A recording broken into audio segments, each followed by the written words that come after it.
الحمد لله رب العالمين والعاقبة للمتقين والصلاة والسلام على أشرف الأنبياء والمرسلين وعلى آله الطيبين الطاهرين وعلى آله وذرياته وأهل بيته وعلماء أمته وأولياء ملته أجمعين وعلى من اتبعهم بإحسان إلى يوم الدين. أما بعد فأعوذ بالله من الشيطان الرجيم. بسم الله الرحمن الرحيم. لقد كان لكم في رسول الله أسوة حسنة. صدق الله مولانا العظيم. قال الله تعالى في شان حبيبه الكريم: إن الله وملائكته يصلون على النبي يا أيها الذين آمنوا صلوا عليه وسلموا تسليما. اللهم صل على سيدنا ومولانا محمد وعلى آل سيدنا ومولانا محمد وأصحاب سيدنا ومولانا محمد وبارك وسلم صلاة وسلام عليك يا سيدي يا رسول الله وعلى آلك وأصحابك يا حبيب الله. مولاي صل وسلم دائما أبدا على حبيبك خير الخلق كلهم محمد سيد الكونين والثقلين والفريقين من عرب ومن عجم.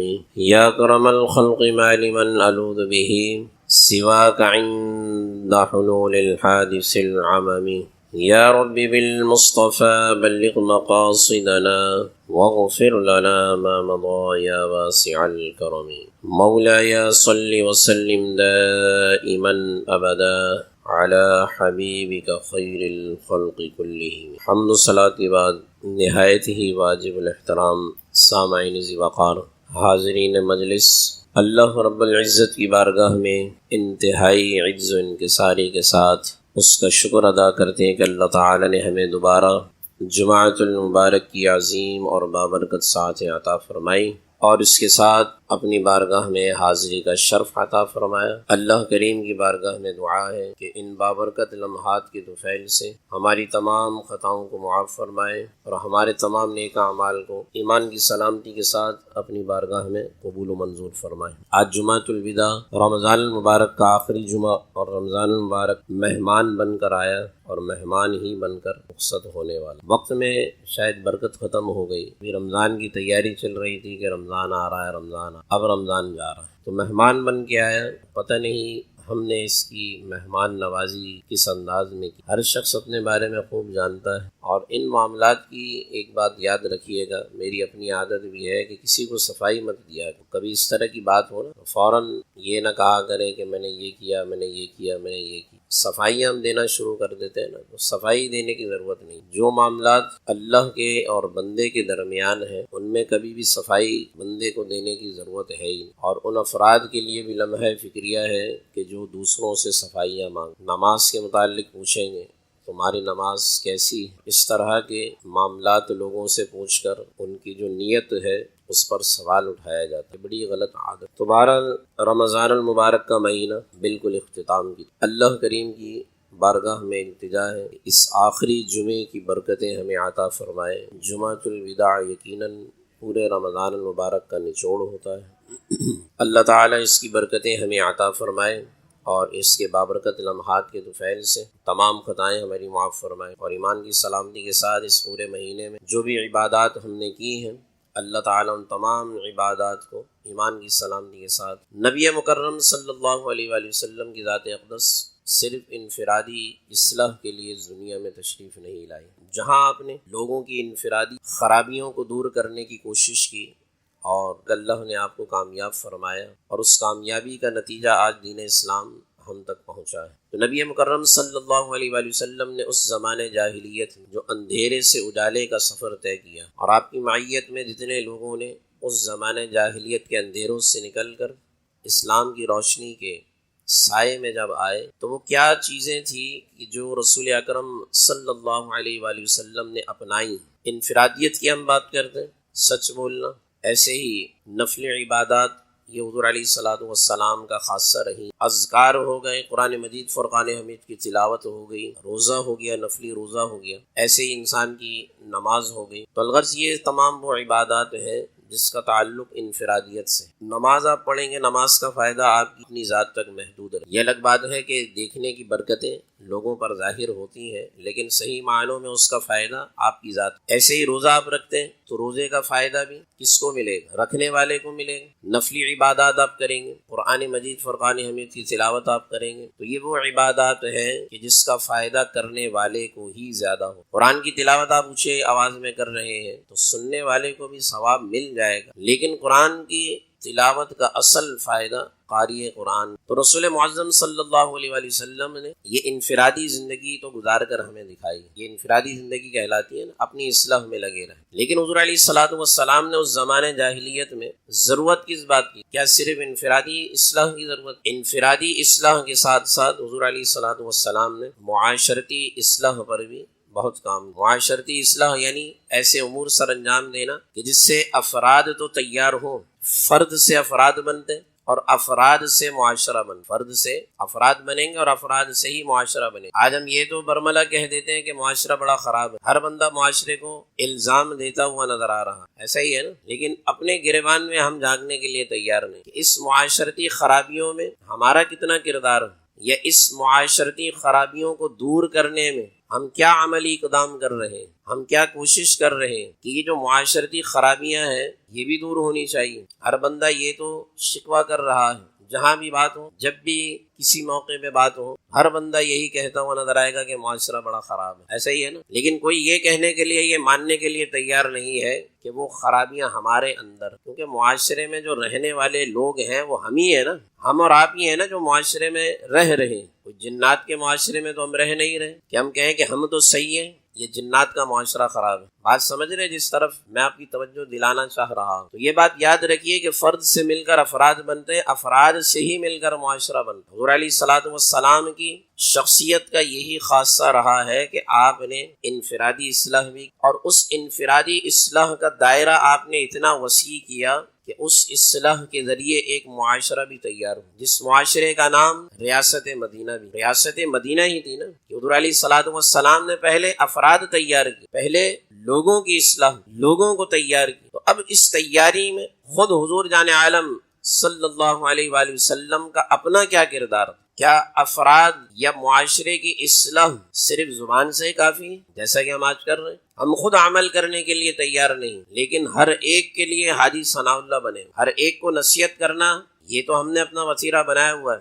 اٹھتے بیٹھتے معاشرے کو برا کہنا اور نصیحتوں کے انبار لگا دینا یہ تو ہم کر رہے ہیں، لیکن کیا حضور علیہ الصلوۃ والسلام کے اس طریقے کے ساتھ نصیحت کرنا، نیکی کی دعوت دینا اچھی بات ہے، عین قرآن کا حکم ہے اور حضور علیہ الصلوۃ والسلام کی سنت مبارکہ ہے. لیکن اب ایک کام تو ہم کر رہے ہیں، اس کے ساتھ جو حضور علیہ الصلوۃ والسلام نے اس کام کے ساتھ جو چیز لے کر چلی ہے وہ آپ کا اپنا عملی کردار تھا. آپ کا عمل، آپ کا کردار، آپ کا حسن اخلاق، آپ کی عادات کریمانہ، یہ تمام وہ چیزیں تھیں جو آپ کی خطابت، آپ کی گفتار میں چار چاند لگاتی. جب آپ کسی کو نصیحت کرتے تو خود اس پر عمل کرتے پہلے. اب وہ کیا امور تھے جو حضور سید عالم صلی اللہ علیہ وآلہ وسلم نے اپنا کر افراد تیار کیے اور ان افراد کی بدولت ایک اسلامی معاشرے کا قیام عمل میں آیا؟ سب سے بنیادی چیز حضور علیہ الصلوۃ والسلام کے اندر تھی آپ کا حسن اخلاق. اور حسن اخلاق کے بارے میں 12 مرتبہ میں آپ سے یہ عرض کرتا ہوں کہ حضور علیہ الصلوۃ والسلام کی پوری مکمل زندگی آپ کے اخلاق حسنہ میں شمار.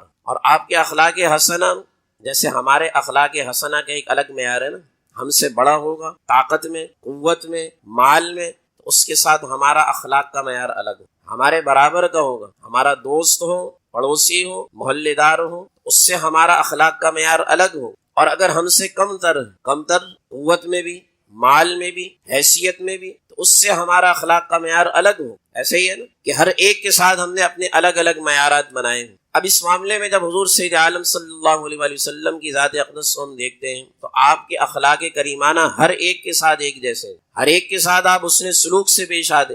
حتیٰ کہ بچوں یا غلاموں کے ساتھ آپ کا کیا معاملہ ہوتا وہ آپ کو میں عرض کرتا ہوں. کیونکہ انسان چلے دنیاوی لحاظ سے اپنے سے برابر یا اپنے سے چھوٹے یا اپنے سے بڑے سے اخلاقی اعتبار سے تو اچھی طرح مل لیتا ہے، لیکن جو مزدور طبقہ ہوتا، اب تو ظاہر ہے غلاموں کا دور نہیں ہے نا، مزدور طبقہ، یا آپ کے آفس میں، آپ کے کاروبار میں جو آپ کے نیچے کام کرنے والے، جو آج کل کچھ لوگ ان کو غلام سمجھتے ہیں نا، تو اب حضور علیہ الصلوۃ والسلام کا اصل ان کے ساتھ کیا معاملہ ہوتا؟ سیدنا انس بن مالک رضی اللہ عنہ بیان کرتے ہیں کہ میں رسول معظم صلی اللہ علیہ وسلم کی خدمت اقدس میں مدینہ المنورہ میں تقریباً 10 سال رہا، 10 سال میں آپ کی خدمت میں رہا۔ اب اتنے عرصے میں چونکہ میں بچہ بھی تھا، چھوٹا تھا نا، میں بچہ تھا، تو اب میرے چھوٹے ہونے کی وجہ سے اکثر و بیشتر کام حضور علیہ الصلوۃ والسلام کے حکم کے معیار کے مطابق نہیں ہو پاتے۔ جیسے ہم بچے کو کوئی کام بولے نا، تو بچہ اپنی استطاعت اور اپنی قوت کے مطابق اس کام کو کرتا۔ تو حضور علیہ الصلوۃ والسلام کی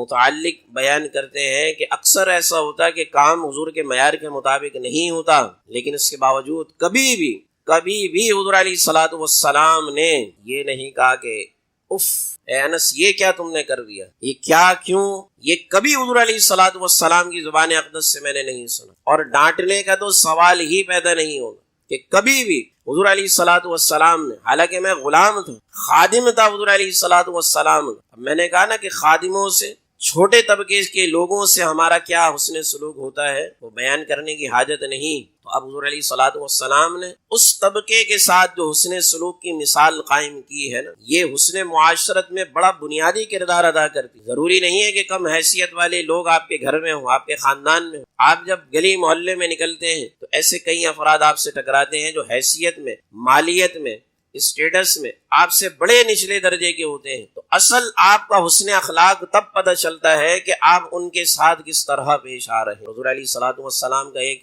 عام معمول تھا کہ حضور علیہ الصلوۃ والسلام، اب تو حالت یہ ہے نا کہ تکبر کو بھی بعض مقامات پر ایک ضرورت بنا دیا گیا، جیسے اکثر لوگ جو بڑے اسٹیٹس والے ہوتے ہیں نا، سلام کا جواب نہیں دیں گے، آپ ہاتھ نہیں ملائیں گے، اور جب بات ہونا اس حوالے سے تو وہ اپنے اس رویے کو ضرورت سمجھ رہے ہو کہ اگر ہم ہر ایک سے ہاتھ ملانا شروع کر دیں، ہر ایک سے ملنا شروع کر دیں، ہر ایک ہماری دسترس میں ہو، تو ہماری تو حیثیت کم ہو جائے گی۔ اب آپ مجھے بتائیے کہ اس پوری کائنات میں، مخلوق میں سب سے زیادہ حیثیت اللہ کے نزدیک کس کی؟ حضور علیہ الصلوۃ والسلام کی۔ اور آپ کا کیا معمول ہوتا کہ جب بھی آپ کہیں سے گزرتے تو سلام میں آپ پہل کیا کر؟ چلیں یہ تو آپ کہیں کہ برابر کے، عمر کے لحاظ سے برابر کے لوگ، حتیٰ کہ بچوں کو بھی ملتے تو حضور علیہ الصلوۃ والسلام از خود سلام میں پہل کر۔ حضور علیہ الصلوۃ والسلام کے اخلاق کریمانہ ہے یا نہیں؟ یہ تو اخلاق کریمانہ کے ساتھ ساتھ انسانی ہمدردی، حاجت روائی، کہ حضور علیہ الصلوۃ والسلام کے اندر حاجت روائی کا جذبہ کتنا تھا، اس پر بڑے علماء کرام نے کلام بھی لکھے، اور سیدنا جابر بن عبداللہ رضی اللہ عنہ سے روایت ہے، آپ ارشاد فرماتے ہیں کہ حضور علیہ الصلوۃ والسلام کا معاملہ یہ تھا کہ آپ سے جب بھی کبھی سوال کیا گیا، جب بھی کسی بھی چیز کے متعلق سوال کیا گیا، آپ نے کبھی نہ نہیں کہا۔ اسی لیے تو اعلیٰ حضرت نے اس حدیث پر پورا کلام لکھ دیا کہ واہ کیا جود و کرم ہے شہ بطحا تیرا، نہیں سنتا ہی نہیں، یعنی مانگنے والا نہیں سنتا ہی نہیں مانگنے والا تیرا، کہ آپ کے جود و سخا کا معاملہ یہ، آپ کی انسانی ہمدردی، حاجت روائی کا معاملہ یہ تھا کہ آپ کبھی بھی کسی بھی معاملے میں مدد کے لیے کبھی منع نہیں کرتے۔ حتیٰ کہ مکہ المکرمہ کا ایک واقعہ کہ جب آپ نے اعلان نبوت فرمایا اور ابھی تھوڑے ہی دن ہوئے، چرچا ہو گیا مکے میں کہ ایک شخص ہے، اب ظاہر ہے آپ کو تو پورا مکہ والے جانتے ہیں، اور کس نام سے جانتے تھے یہ بھی آپ جانتے ہیں، صادق اور امین۔ اعلان نبوت سے پہلے ہی اپنے آپ کو صادق بھی کہلوایا، امین بھی کہلوایا، یہ آپ کی انفرادی خاصیت۔ اور جب انفرادی خاصیت کا چرچا معاشرے میں ہو گیا تو پھر آپ نے افراد تیار کیے اپنی اسی خاصیت کی وجہ سے۔ اب آپ مکے سے باہر جا رہے ہیں، دیکھا کہ ایک بڑھیا ہے جو اپنی گٹھڑی بڑی مشکل سے اٹھا رہی، اٹھایا نہیں جا رہا۔ حضور علیہ الصلوۃ والسلام نے جب دیکھا تو آپ نے آگے بڑھ کر وہ گٹھیا اپنے کندھے پر اٹھا لی، وہ بوجھ جو تھا وہ اپنے کندھے پر اٹھا لیا، اور پوچھا کہ مائی کہاں جانا ہے آپ نے؟ اب جہاں اس نے راستہ بتایا حضور علیہ الصلوۃ والسلام اس کے ساتھ چل دیے۔ اب وہ حضور علیہ الصلوۃ والسلام کے اخلاق سے بڑی متاثر، کہنے لگی کہ ایک تو نوجوان ہے، بوڑھی تھی وہ، اور حضور علیہ الصلوۃ والسلام 40-41 سال کی عمر مبارک ہے، کہنے لگی کہ ایک جوان تو ہے کہ جو لوگوں کی اتنی مدد کر رہا ہے۔ حضور علیہ الصلوۃ والسلام نے پوچھا کہ آپ تو عرصہ دراز سے مکہ میں رہ رہی ہیں، اب جا کہاں رہی؟ کہنے لگی کہ میں اپنے آباء و اجداد کے دین پر تھی اور مجھے پتہ چلا ہے کہ ایک شخص یہاں پر ہے جو ہمارے بتوں کو برا کہتا ہے۔ اب میں اس خوف سے جا رہی ہوں کہ کہیں میں بھی اپنے دین سے، اپنے آباء و اجداد کے دین سے منحرف نہ ہو جاؤں، تو میں اس جوان کے خوف سے مکہ چھوڑ کر جا رہی۔ اب جاتے جاتے جب منزل پہنچ گئی، منزل آ گئی، تو اب حضور علیہ الصلوۃ والسلام نے جب اس کا سامان اس کے سپرد کیا نا، تو اس نے پوچھا کہ اے جوان اپنا نام تو بتا دو، ہو کون؟ تو حضور علیہ الصلوۃ والسلام نے کہا کہ میرا نام محمد صلی اللہ علیہ وآلہ وسلم۔ آپ نے ارشاد فرمایا کہ میں وہی جوان ہوں جس کے خوف سے آپ مکہ چھوڑ۔ تو اب بڑھیا کہنے لگی کہ جس جوان کے خوف سے میں جا رہی ہوں، جب اس کی اخلاق اتنے اعلیٰ ہیں، انسانی ہمدردی اتنی زیادہ کوٹ کر اس کی ذات میں جمع ہے، تو اس کی تعلیمات بھی حق والی ہی ہوں۔ غلط تعلیم کیسے دے گا؟ تو انہوں نے جانے کا ارادہ تبدیل کر کے دار اسلام میں داخل۔ تو یہ حضور علیہ الصلوۃ والسلام کے اخلاق کریمانہ اور انسانی ہمدردی، حاجت روائی، جود و سخا کے جو پیکر تھے نا حضور علیہ الصلوۃ والسلام، اس کی مثال پوری دنیا میں ہمیں نہیں ملی۔ اس کی مثال پوری دنیا میں جتنے نبی انبیاء کرام علیہ الصلوۃ والسلام آئے، ان تمام نبیوں میں بھی حضور علیہ الصلوۃ والسلام کے جو جود و سخا کی مثال ہے وہ اس انداز میں نہیں ملے۔ اور کیسے ملے کہ آپ امام الانبیاء اللہ تبارک و تعالی نے آپ کو بنایا ہے، اور عطا کرنے پہ آئے تو پھر کتنا عطا کرتے۔ ایک شخص حضور علیہ الصلوۃ والسلام کی خدمت میں حاضر ہوا اور اپنی تنگ دستی کا شکوہ حضور علیہ الصلوۃ والسلام کی بارگاہ میں کیا۔ تو اب حضور علیہ الصلوۃ والسلام کے پاس بکریاں تھی بہت ساری، جو مال غنیمت کے طور پر حضور علیہ الصلوۃ والسلام کے پاس آئی۔ تو حضور علیہ الصلوۃ والسلام جب دینے پہ آتے تو پھر کتنا، کیسے، کیا، کیوں، یہ حضور علیہ السلام نہیں دیکھتے۔ حضور علیہ السلام نے وہ ساری بکریاں اس کو دے دی۔ اب وہ شخص جب اپنی قوم میں گیا نا دوبارہ، اب اس کے تاثرات سنیے، وہ جو الفاظ کہتا ہے حضور علیہ السلام کے بارے میں، کہتا ہے کہ اے میری قوم والوں، محمد صلی اللہ علیہ وآلہ وسلم کا جو اسلام ہے اس کو قبول کر لو، کیونکہ محمد صلی اللہ علیہ وآلہ وسلم ایسے شخص ہیں، دل کے کانوں سے یہ جملہ سنیے گا، ایسے شخص ہیں کہ جب وہ کسی کو عطا کرتے ہیں نا تو بندے کو پھر فقر و فاقہ کا اندیشہ نہیں رہتا، بندے کو غنی کر دیتے ہیں جب عطا کرتے ہیں۔ اور قرآن مجید فرقان حمید کی سورۃ الحشر میں اللہ تعالیٰ ارشاد فرماتا ہے کہ جو رسول تمہیں عطا کرے وہ تم لے لو، اور جس چیز سے منع کریں اس کو چھوڑ دیا کرو۔ وما آتاکم الرسول فخذوہ وما نہاکم عنہ فانتہوا۔ تو اب حضور علیہ السلام نے ہمیں کیا دیا؟ دین اسلام دیا۔ حضور علیہ السلام نے ہمیں کیا دیا؟ یہ قرآن دیا ہے۔ حضور علیہ الصلوۃ والسلام نے ہمیں اپنے عمل کے ذریعے احادیث مبارکہ کا مجموعہ دیا ہے، ایک سنت والی زندگی دی ہے، جس زندگی کے بارے میں قرآن میں اللہ تعالیٰ اس انداز میں بیان فرما رہا ہے کہ لقد کان لکم فی رسول اللہ اسوۃ حسنہ، کہ ان کے تم کسی ایک عمل کو بھی اگر اپنا لو گے تو اس عمل میں بھی تمہارے لیے نجات کا ذریعہ اللہ نے رکھا۔ حالانکہ پوری زندگی، آپ کا پورا مجموعہ، آپ کا پورا سراپا، اللہ تبارک و تعالیٰ فرماتا ہے کہ تمہارے لیے بہترین عملی نمونہ اسوہ حسنہ، اور اسوہ حسنہ حضور علیہ الصلوۃ والسلام کی پوری زندگی میں نظر آتا ہے، چاہے وہ عفو درگزر کا معاملہ ہو، بدلہ لینے کا معاملہ ہو، یا قدرت ہونے کے باوجود انتقام لینے کا معاملہ ہو۔ ان تمام معاملات میں حضور علیہ الصلوۃ والسلام نے جو مثالیں قائم کی، وہ قیامت تک وہ مثال قائم کرنے سے دنیا قاصر ہے، کہ حضور علیہ الصلوۃ والسلام کا عفو درگزر، کہ آپ جب معاف کرنے پر آتے آپ ہمیشہ معاف کیا کرتے۔ اور حضور علیہ الصلوۃ والسلام کا خاص یہ دعا ہوتی، امت کو تعلیم کرتے۔ آپ کیا ارشاد فرماتے، جیسے شب قدر کی دعا نا، سیدہ عائشہ صدیقہ رضی اللہ عنہا بیان کرتی ہیں کہ میں نے حضور جان عالم صلی اللہ علیہ وآلہ وسلم سے پوچھا کہ یا رسول اللہ صلی اللہ علیہ وسلم، کہ اگر میں شب قدر کو پالوں تو کیا دعا کروں؟ اب جو انداز حضور نے اپنایا ہے وہی امت کو تعلیم کر رہے ہیں۔ عفو درگزر، معاف کرنا، یہ حضور علیہ الصلوۃ والسلام کا خاصہ رہا ہے، اور اسی کی تعلیم امت دی جا رہی ہے۔ جو خاصہ حضور علیہ الصلوۃ والسلام نے اپنی ذات میں اپنایا ہے، اسی معاملے کو اللہ کی بارگاہ میں کس طرح پیش کیا جا رہا ہے۔ آپ ارشاد فرماتے ہیں کہ آپ کے شب قدر کو پاؤ،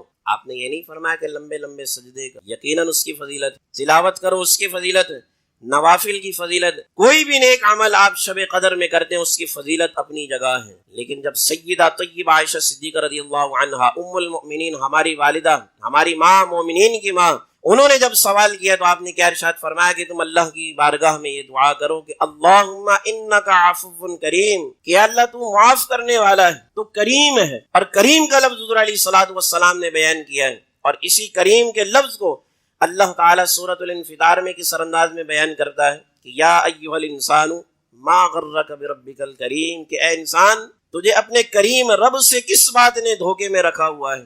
آج دنیا نے ہمیں دھوکے میں رکھا ہوا ہے، دنیا کی محبت نے ہمیں دھوکے میں رکھا ہوا ہے، مال کی محبت نے ہمیں دھوکے میں رکھا ہوا ہے، لیکن اللہ تو ارشاد فرماتا ہے کہ تمہارا رب کریم ہے، کرم کرنے والا ہے، اور کرم وہی کرتا ہے کہ جس کی ذات میں کرم بھرا ہوا ہو۔ اللہ تبارک و تعالیٰ کریم ہے، تو حضور علیہ السلام ارشاد فرماتے ہیں کہ تم رب کی بارگاہ میں دعا کرو کہ اللہم انک عفو کریم، کہ اے اللہ بے شک تو معاف کرنے والا ہے، درگزر کرنے والا ہے، مجھے معاف فرما دے۔ تو کریم ہے، یحب العفو، یا اللہ تو کریم بھی ہے، معاف کرنے والا بھی ہے، اور معافی کو پسند بھی کرتا ہے۔ یہ دو الگ الگ چیزیں۔ اگر انسان کے اندر معافی دینا اس کا خاصہ ہو تو یہ ضروری نہیں کہ وہ معافی کو پسند بھی کرتا ہو، یہ الگ الگ خاصیتیں ہوں، لیکن اللہ کی ذات میں یہ دونوں چیزیں جمع ہیں، وہ عفو بھی ہے، معاف کرنے والا بھی ہے، اور معافی کو پسند بھی کرتا ہے۔ فاعف عنا، یا اللہ ہمیں بھی معاف فرما۔ تو آپ شب قدر جب پائیں تو اس دعا کا بارہا